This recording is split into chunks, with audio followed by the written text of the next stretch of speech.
हरे हरे, हरे राम राम राम हरे हरे, हरे कृष्णा कृष्णा कृष्णा हरे हरे, हरे राम राम राम हरे हरे, हरे कृष्णा कृष्णा कृष्णा हरे हरे, हरे राम राम राम हरे हरे, हरे कृष्णा कृष्णा कृष्णा हरे हरे, हरे राम राम राम हरे हरे, हरे कृष्णा कृष्णा कृष्णा हरे हरे.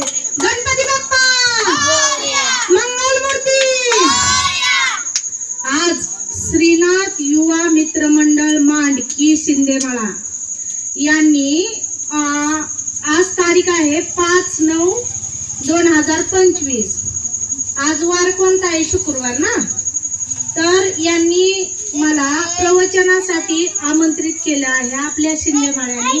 माझा जन्म पण इथं झालेला आहे आणि तुमच्यातच लहानाची मोठी मी झालेली आहे. त्यामुळं मी तुमच्यापेक्षा वेगळी नाही. तुम्ही माझे मायबाप आहात, बंधू भगिनी आहात. त्यामुळं खेळीमेळी गदारोळी, तसं खेळीमेळी मी तुमचीच आहे आणि तुमच्यापेक्षा मी लहान आहे, तुमच्यापेक्षा मी मोठी नाही. परंतु श्रीनाथ युवा मित्र मंडळ मांडकी शिंदेमाळा यांनी आमंत्रित केलं, अध्यक्षांनी आमंत्रित केलं आणि मलाही यायला आनंद वाटला की काही नाही की आपल्याला काहीतरी त्यांनी बोलण्याची संधी दिलेली आहे. आपण इतरत्र जाऊन बोलतोच आहे. सुकेडला माझी 15-20 प्रवचनं झाली, परंतु मांडकी मध्ये काही विशेष झालेलं नाही. तरी पण मला श्रीनाथ युवा मित्र मंडळ मांडकी शिंदेमाळा यांनी 2 शब्द बोलण्याचा जो सन्मान दिला त्याबद्दल श्रीनाथ युवा मित्र मंडळ मांडकी यांची मी मनापासून शतशः, तसेच बाल मित्र मंडळ मांडकी, श्रीनाथ युवा मित्र मंडळ मांडकी बाल मित्र मंडळ यांची पण आभारी आहे. महिला भगिनी, माता भगिनी, तसेच माझ्या आजी, मायबाप, बंधू भगिनी सर्वांची मी आभारी आहे. कारण आहे ना, तुम्ही सांभाळले संती न हे अंगभूत युक्ती. तुम्ही संतांनी मला सांभाळलं. मी तुमच्यात लहानाची मोठे झाले. ज्यावेळेस मी लहान होते ना, त्यावेळेस आमचे काकू, परत ती मालू मावशी, आमची आत्या म्हणतो आम्ही त्यांना, तर त्यांच्यावर मी काकड आरतीला जायची. नारायण तात्याच्या मुली, त्यांच्यापासून मला हे जे आवड आहे ना, ती त्यांच्यापासून लागलेली आहे.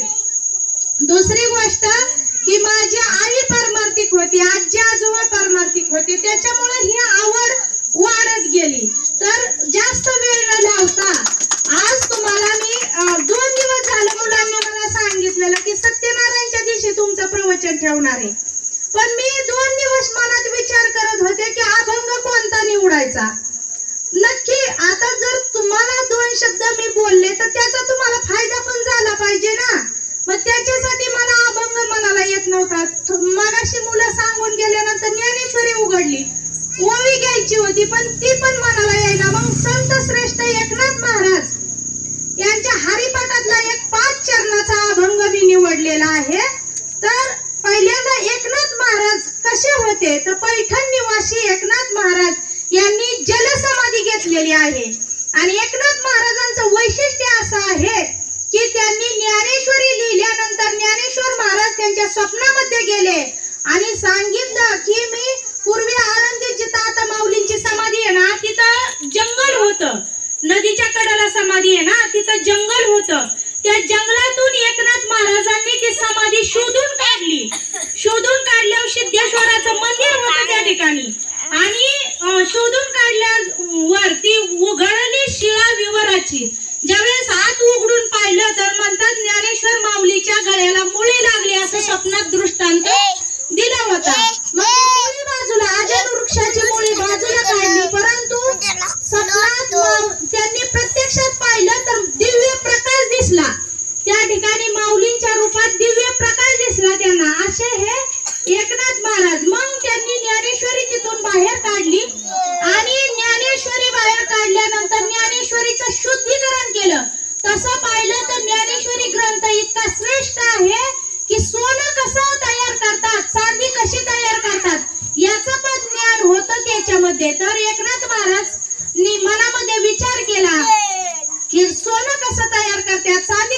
तयार करतात. ही जर मी ज्ञानेश्वरी मध्ये ओव्या ठेवल्या तर लोक सोनं चांदी तयार करण्याच्याच मागे लागतील.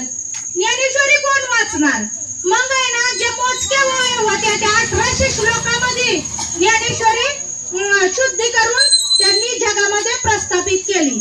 तर असे हे एकनाथ महाराज, त्यांचा अभंग 5 चरणाचा आहे, हरिपाठातील आहे आणि नामपर प्रकरणातील आहे, भक्तिपर प्रकरणातील आहे. आवडीने भावे हरिनाम घेसी, तुझी चिंता त्यासी सर्व आहे. नको खेद करू कोणत्या गोष्टीचा, पती लक्ष्मीचा जाणत से सकळ जीवांचा, करीतो सांभाळ तुझ मोकलीले ऐसे नाही. जैसी स्थिती आहे तैशा परी राहे, कौतुक पाहे संचिताचे. नको खेद करू कोणत्या गोष्टीचा, पती लक्ष्मीचा जाणत से. एका जनार्दनी भोग प्रारब्धाचा, हरी कृपे त्याचा नाश झाला. नको खेद करू कोणत्या गोष्टीचा, पती लक्ष्मीचा जाणत से. तर ह्या अभंगामध्ये तुम्हाला 2 कथा सांगणार आहे आणि संतांच्या सांगणार आहे. का तर अभंग जर स्पष्टीकरण द्यायचं झालं तर ते उदाहरणासहित स्पष्टीकरण जर दिलं तर ते माणसाच्या अभंग लक्षात येतो. तर पहिल्यांदा अभंगाचं स्पष्टीकरण देते. तर एकनाथ महाराज, संत श्रेष्ठ एकनाथ महाराज काय म्हणतात की आवडीने भावे हरिनाम घेसी, तुझी चिंता त्याची सर्व आहे. नामस्मरण घेतलं पाहिजे ना. जय श्रीनाथ.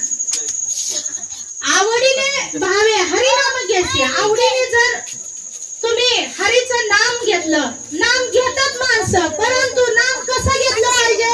आवडीने घेतलं पाहिजे. आता तुम्हाला उदाहरण द्यायचं झालं तर एखाद्या मुलाने कितीही तुम्हाला हाका मारल्या तर तुम्हाला ते आवडणार नाही. सीताराम जय हरी. तर आहे ना, पण एखाद्या मुलाने नुसतं प्रेमाने आई आई केलं, आई आई पोटच्या मुलाने केलं तर त्या आईला जास्त आवडतं ना हो. तसंच देवाचं असतं. जर तुम्ही आवडीने नामस्मरण घेतलं तर तुझी चिंता त्याशी सर्व आहे. आता त्याच्यासाठी एक उदाहरण तुम्हाला सांगणार आहे. ते उदाहरण असं आहे, संत गोरा कुंभार. संत गोरा कुंभार, संत गोरा कुंभाराची कथा सर्वांना माहिती आहे, तरी पण उदाहरणात सांगणं माझं काम आहे. तर संत गोरा कुंभार हे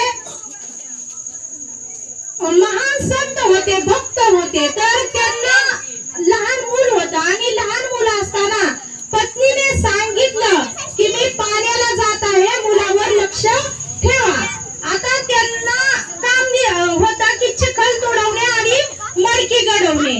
आता त्यांना ते चिखल तोडवत असताना इतका नामस्मरणामध्ये ते तल्लीन झाले की त्यांना कळलंच नाही कधी मूल पायाखाली आलं आणि कधी चिखलामध्ये तुडवलं गेलं.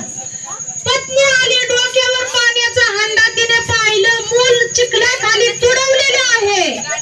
त्यावेळेस तिने पाण्याचा हंडा टाकून दिला आणि म्हणले, काय केलं तुम्ही? बाळ तुडवलं चिखलामध्ये, एवढं कसं भान गेलं होतं. तर ज्यावेळेस त्यांनी बोल 2 मिनिटं. हे पहा, आत्ताच आपल्या मंडळाला माजी पोलीस पाटील प्रवीण जगताप, त्याचबरोबर माजी सरपंच विजय साळुंके यांनी या ठिकाणी आपल्या मंडळाला भेट दिली. त्याबद्दल त्यांचे आपल्या मंडळाच्या वतीने हार्दिक आभार. सीताराम, मीच बोलायला पाहिजे होतं, परंतु मला कथेत व्यत्यय बरोबर नाही वाटला. तरी पण मी श्रीनाथ युवा मंडळ तर्फे आपल्या गावचे आदर्श पोलीस पाटील प्रवीण बाळासो जगताप तसेच साळुंके उपसरपंच त्यांचं मी हार्दिक स्वागत करते आहे. आणि त्यांनी आपल्या वस्तीसाठी खूप म्हणजे परिश्रम पण घेतले, वेळोवेळी आपल्या कामावर धावून आले आणि खरंच आदर्श माणसं आहेत, त्यांचा आदर्श घेण्यासारखा आहे बरं का. मी तर माझ्या श्रद्धास्थानी त्यांना मानते आहे. सीताराम.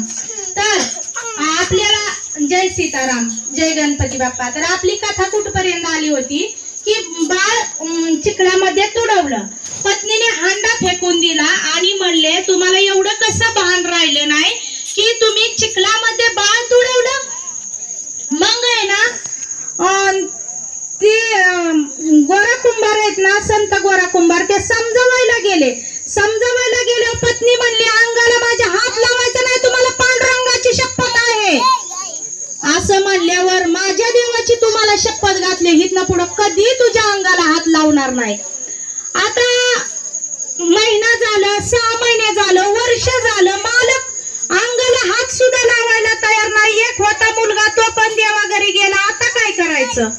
आता प्रपंच कसा करायचा? मुलबाळ तर नाही. मग वडिलांनाही सांगितलं. वडिलांना सांगितल्यावर वडील म्हणले तुझ्या अंगाला हात लावत नाही, पण तुझ्या बहिणीचं जर लग्न त्यांच्या बरोबर करून दिलं तर त्यांना मूल होऊ शकतं. मग त्यांचं दुसरं लग्न केलं त्यांच्या मेहुणी बरं, बारक्या मेहुणी बरं. आणि वडिलांच्या तोंडून शब्द गेला, पहिलीला सांभाळली तशी दुसरीला सांभाळा. संत गोरा कुंभार म्हणले सासरे बुवा काही चिंता करू नका, अगदी पहिलीला सांभाळली तशीच दुसरीला सांभाळणार. आता दुसरीच्या बी अंगाला हात लावणार. आता दोघींना टेन्शन आलं, मुलबाळ नाही, प्रपंच कसा करायचा. मग ते झोपलेले असताना ह्या बाजूला थोरली त्या बाजूला धाकटी झोपत दोघींनी एक एक हात आपापल्या अंगावर घेतला. आता म्हणली यांची शपथ मोडलीच पाहिजे. आता शपथ मोडली पाहिजे. ज्यावेळेस संत गोरा कुंभार जागे झाले त्यावेळेस दोघींच्या अंगावर हे उजवा हात एकीच्या अंगावर, डाव्या हात एकीच्या अंगावर, दोन्ही हात आडकित्यामध्ये तोडले. लक्षात घ्या, दोन्ही हात आडकित्यामध्ये तोडले.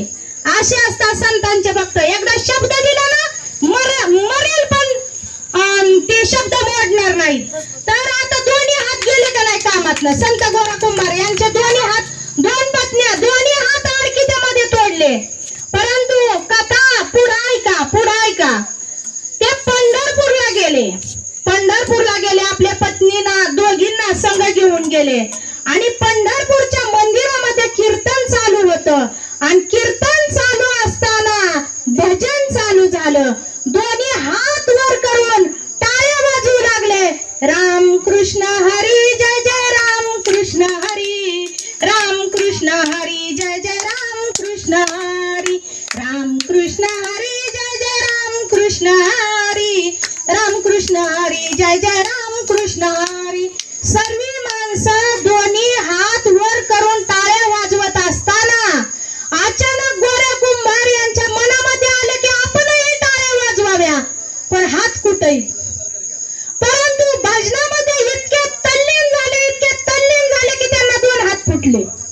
ही पांडुरंगाची भक्तीची नामस्मरणाची ताकद आहे, लक्षात घ्या. आणि दोन्ही हात फुटल्यावर काय चमत्कार सर्व पाहायला लागले. संत गोरा कुंभार यांना 2 हात फुटलेले आहेत. आणि त्याच्यानंतर देव प्रसन्न झाले. सर्वांनी देवाचा जय जयकार केला आणि जय जयकार केल्यानंतर देव प्रसन्न झाले आणि त्यांचा मुलगा पण जिवंत करून दिला. म्हणून पहिला चरण आवडीने भावे हरी नाम घेसी, तुझी चिंता त्यासी सर्व आहे, नको खेद करू कोणत्या गोष्टीचा, पती लक्ष्मीचा जाणत असे. एकाच उदाहरणामध्ये 2 अभंगाचे चरण आले. आता तिसरं, सकळ जीवांचा करीतो सांभाळ, तुझ मोकलीले ऐसे नाही.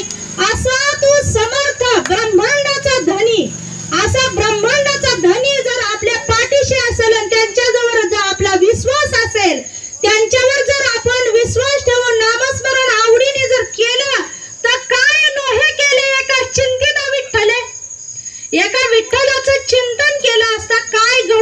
होत नाही. तर दुसरं एक उदाहरण असं आहे की संत चोखोबाराय यांचा जन्म कसा झाला. ती बी कथा अशीच आहे की संत चोखोबाराय हे हरिजन समाजातले होते, म्हणजे त्यांचे आई वडील. परंतु ते आई वडील एका सावकाराच्या घरी काम करत होते. सावकाराच्या घरी काम करत असताना नवीन दाम्पत्य होते. बरीच वर्ष झालं त्यांना मूलबाळ नव्हतं. आता मूलबाळ नव्हतं, परंतु आंब्याचा सीझन आला. सावकाराने 2 पाटे आंबे तोडले. एका पाटीमध्ये 100 आणि दुसऱ्या पाटीमध्ये 100. तर अशा 2 पाटे आंबे म्हणले हे घेऊन पंढरपूरला जा. नवरा बायकोला सांगितलं हे आपल्या पांडुरंगाचा माल आहे, म्हणजे आंबे आहेत, हे घेऊन पंढरपूरला जा. आता कोटी मूलबाळ नव्हतं, हे दोघं बी निघाले. मूलबाळ तर नव्हतं. आता दोघांच्या डोक्यावर 2 पाटे आंबे, ह्यात 100 आणि त्यात 100. आता काही अंतरावर गेल्यावर एका झाडाखाली ते थांबले. पाट्या उतरल्या, पाणी प्याले. पाणी प्याल्यावर अचानक संत चोखोबारायांच्या मंडळीला आंबा खाण्याची इच्छा झाली. आता आंबा खाण्याची इच्छा झाल्यावर त्यातला एक आंबा काढला आणि थोडासा चोखला.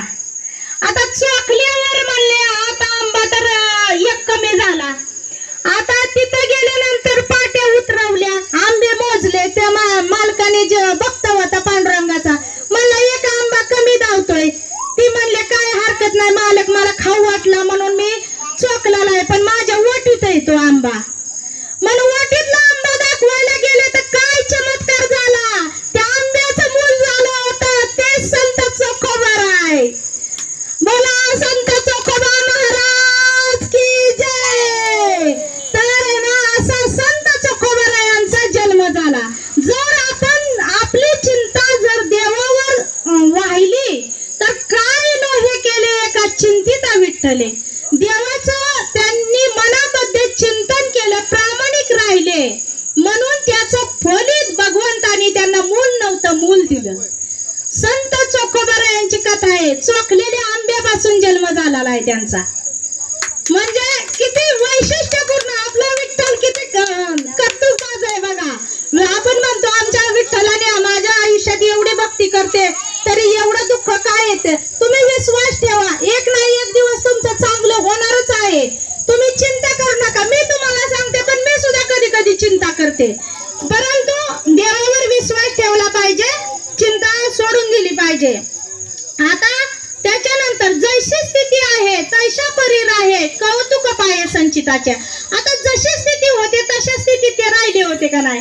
पण कौतिक बघा की संचिताचं भगवंताने काय केलं, काय न हे केले. एका चिंतिता विठ्ठले फक्त भगवंताचं चिंतन केलं, मनापासून ध्यान केलं, तर त्यांना जे नव्हतं त्यांच्या आयुष्यात, जे आवश्यक होतं ते भगवंताने दिलं. एका जनार्दनी भोग प्रारब्धाचा हरिकृपे त्याचा नाश झाला. हे जे आपल्या आयुष्यात सुख दुःखाचे प्रसंग येतात ना, हे आपल्या प्रारब्धाचे भोग असतात. पण जर भगवंतावर विश्वास ठेवून जर आपण वागलो, भक्ती केली, तर भगवंत काय करू शकत नाहीत.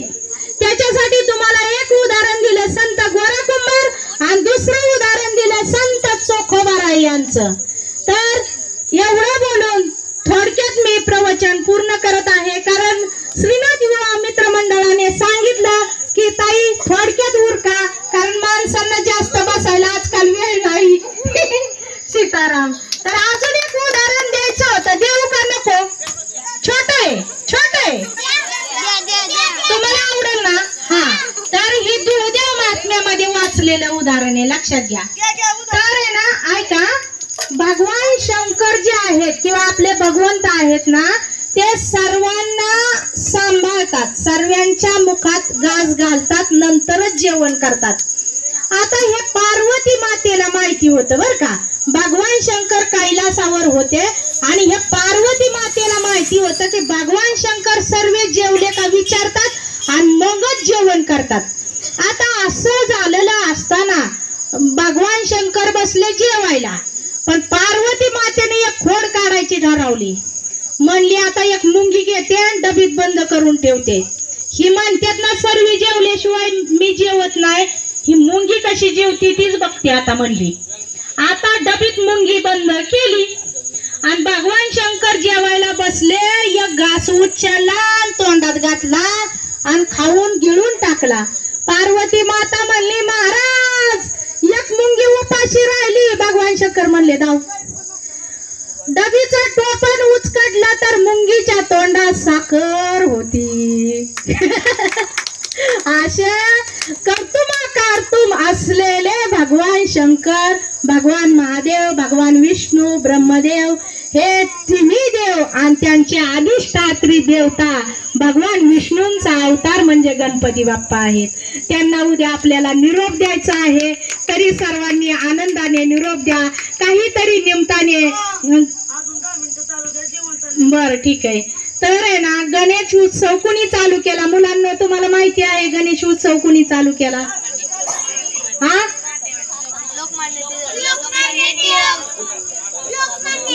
त्यांनी सांगितलं लोकमान्य टिळकांनी गणेश उत्सव चालू केला. बर, गणेश उत्सव चालू करण्याचं प्रयोजन काय आहे कुणाला सांगता येईल का?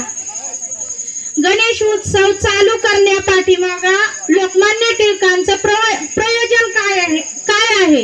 कशासाठी गणेश उत्सव कशासाठी चालू केला तुम्हाला माहिती आहे का? मुलांना तुम्हाला माहिती आहे का? तर ऐका एक मिनिट ऐका. गणेश उत्सव हे कशासाठी चालू केला तर सर्व जाती धर्मातील माणसांनी एकत्रित यावं. आता तुम्ही मला सांगा, आपण पहिल्या गावामध्ये गणपती बसायचा त्यावेळेस आपण गावात जायचो, परंतु आता आपल्याला कामामध्ये व्यस्तता असल्यामुळे वस्तीचा एक गणपती प्रत्येक वस्ती गणेश असतो. तर सर्वांनी घरच्यांनी मिळून एकत्रित यावा, विचार विमर्श व्हावा, भक्ती घडावी, एकमेकांशी चर्चा व्हावी, याच्यासाठी गणेश उत्सव लोकमान्य टिळकांनी चालू केला. त्याचं मुख्य कारण एक आहे की आपण बघा आता रोज प्रत्येकाच्या घरी कोण कुणाच्या घरी जातं, कोण कुणाचा कशाला चेहरा बघतं, परंतु गणपतीच्या निमित्ताने तरी आपण आरतीला येतो ना, मोदक घेऊन येतो ना, आणि त्याच्यातून आपल्याला आनंद मिळतो ना. त्याच्यासाठीच लोकमान्य टिळकांनी सर्व जाती धर्मातील लोकांनी एकत्र यावं, आपापसात विचार विमर्श व्हावा, चर्चा व्हावी, एकमेकांचे मतभेद जे आहेत ते मिटावे आणि शांततेचं वातावरण, प्रेमाचं वातावरण, एकरूपता, एकात्मता, विविधतेत एकात्मता नांदावी, यासाठी गणेश उत्सव ही जयंती साजरी केली. तर एवढे बोलून मी माझे 2 शब्द पूर्ण करत आहे. तर बोला पुंडलिका वरदे विठ्ठल, श्री ज्ञानदेव तुकाराम, पंढरीनाथ भगवान की जय, माऊली ज्ञानेश्वर महाराज की जय, जगद्गुरु तुकाराम महाराज की जय. तुम्ही पुकरा. तुमची का तयारी अजून ऐकायची? 10-15 मिनिटं चालू द्या.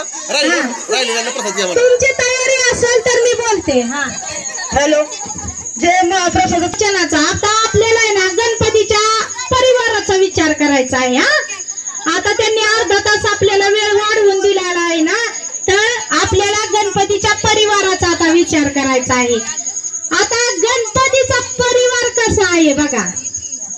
आपण म्हणतो आमच्याच घरात भांडणे आहेत आणि आमच्याच घरात एक नासका कांदा आहे, सर्व घराला नासावतो या. पण ऐका, आता गणपतीच्या परिवाराचं मी सांगणार आहे. आता गणपतीचं वाहन काय आहे? हा, उंदीर मामा आहे का नाही? आणि महादेवाच्या गळ्यात काय आहे? मग सर्प कुणाला खातो? उंदीर मामाला. बरोबर, म्हणजे हिथं वाद आहे का नाही? हा, बर. आता महादेवाचं वाहन काय आहे? नंदी.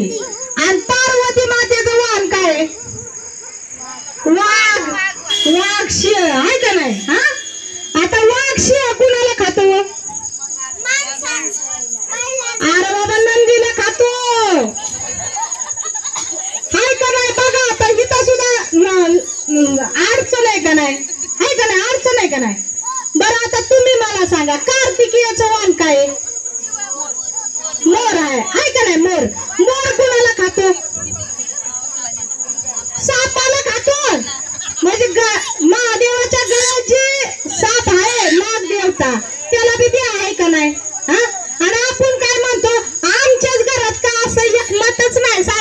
भांडणं. अहो त्यांच्या घरात एवढं वितुष्ट असताना सुद्धा कैलासावर सर्व एकत्र नांदतात. लक्षात घ्या. आणि महादेव आमचे कसे आहेत? भूते वेताळे नाचतीन हर्षयुक्त उमापती. भूते वेताळे नाचतीन हर्षयुक्त उमापती. भूते वेताळे नाचतीन हर्षयुक्त उमापती. भूते वेताळे नाचतीन हर्षयुक्त उमापती. भूते वेताळे नाचतीन हर्षयुक्त उमापती. गज चर्म व्याघ्रांबरण कंठी शोभे वासुकिहार. गज चर्म व्याघ्रांबरण कंठी शोभे वासुकिहार. त्यांचे महादेवांचे मित्र कोण आहेत? भूत आणि वेताळ. कोणत्या देवाने भूताला आणि वेताळाला लावून जवळ केलंय सांगा बरं? हा, भैरवनाथाने. बरोबर आहे. पण भैरवनाथ कुणाचा अवतार आहे? महादेवाचाच अवतार आहे, वीरभद्राचा. बरोबर सांगितलं, बाळ हुशार आहे बर का.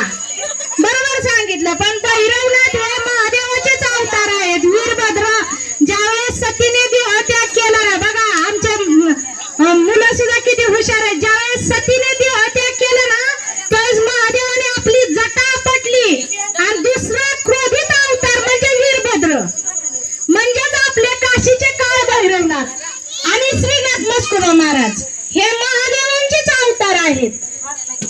मग त्यावेळेस त्यांनी अवताराला येऊन दक्ष प्रजापतीचं मस्तक छाटलं. बर, आता हे झालं बर का. ऐका, आपल्या महादेवाचा आणि गणपती बाप्पाचा परिवार किती पवित्र आहे लक्षात घ्या.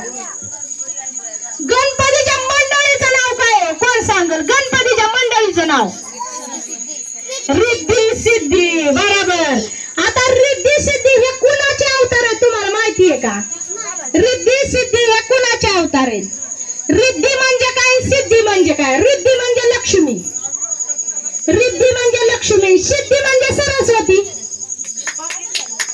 रिद्धी म्हणजे लक्ष्मी, सिद्धी म्हणजे सरस्वती. तर ह्या रिद्धी सिद्धी दोन गणपतीच्या बायका आणि त्यांच्या मालकाचं नाव काय? विघ्नहर्ता.